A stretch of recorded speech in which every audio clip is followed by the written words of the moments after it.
আসসালামু আলাইকুম, কেমন আছেন সবাই? আশা করি ভালো আছেন। আজকে আমি আপনাদেরকে দেখাবো নিম সাবান।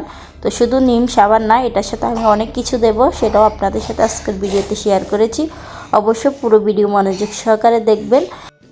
এখানে অ্যালোভেরা নিয়েছি, তো অ্যালোভেরার এই মাথাটা আমরা কেটে আগের দিন রেখে দিয়েছি। এটার মধ্যে একটা কষ বের হয়, ওটা কষটা বের করে নিতে হবে অবশ্যই।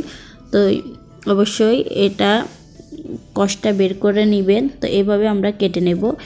আপনি গ্লিসারিন স্যুপ যতটুকু নেবেন তার অর্ধেক কিন্তু সব মিশ্রণ নিয়ে নিতে হবে। এখানে আমরা অ্যালোভেরাটা এভাবে চামচের মাধ্যমে নিয়ে নেব।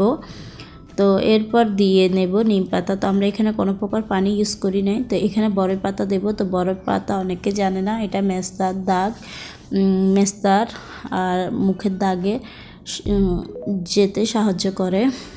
তো এটার গুণাগুণ আরও বাড়িয়ে দেওয়ার জন্য আমি কিন্তু এই মিশ্রণগুলো দিয়ে নিতেছি।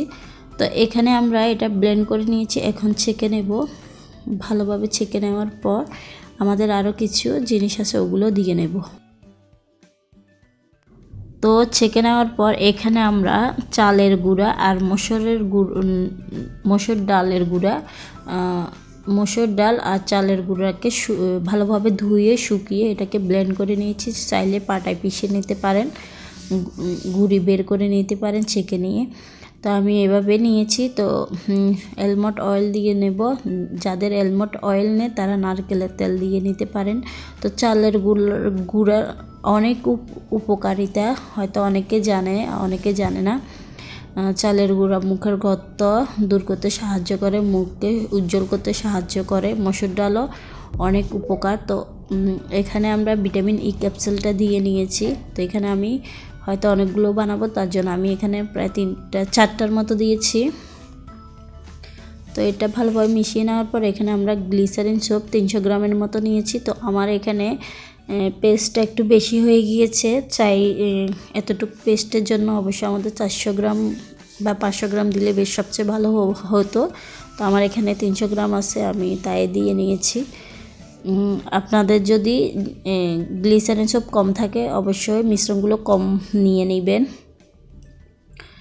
তো এখানে আমরা এটা ভালোভাবে গুলিয়ে নিয়েছি একটা পাত্রে পানি দিয়ে, তারপর ওটার উপর মগের মধ্যে এটাকে ঘুলিয়ে ভালোভাবে নিয়েছি। তারপরে যে মিশ্রণগুলো আমরা করেছি সেগুলো এটার মধ্যে ভালোভাবে ঢেলে নেড়ে চেড়ে নেব। তো এভাবে নেড়ে চেড়ে নিতে হবে।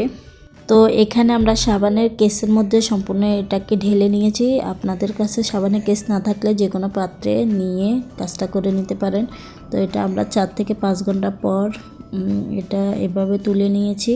তো আমার এটা 2-3টা শক্ত হয়েছে আর 3টা নরম হয়েছে হালকা। তো আপনারা চেষ্টা করবেন জিনিসটা মিশ্রণটা একটু কম দিয়ে গ্লিসারিন সোপটা বাড়িয়ে দিবেন।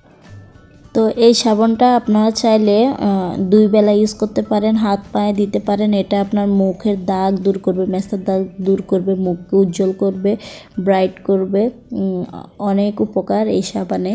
যেহেতু আপনারা দেখেছেন অনেকগুলো মিশ্রণ আমরা একসাথে দিয়ে এই সাবানটা তৈরি করেছি। তো আজকের মতো এই পর্যন্ত। আল্লাহ হাফেজ।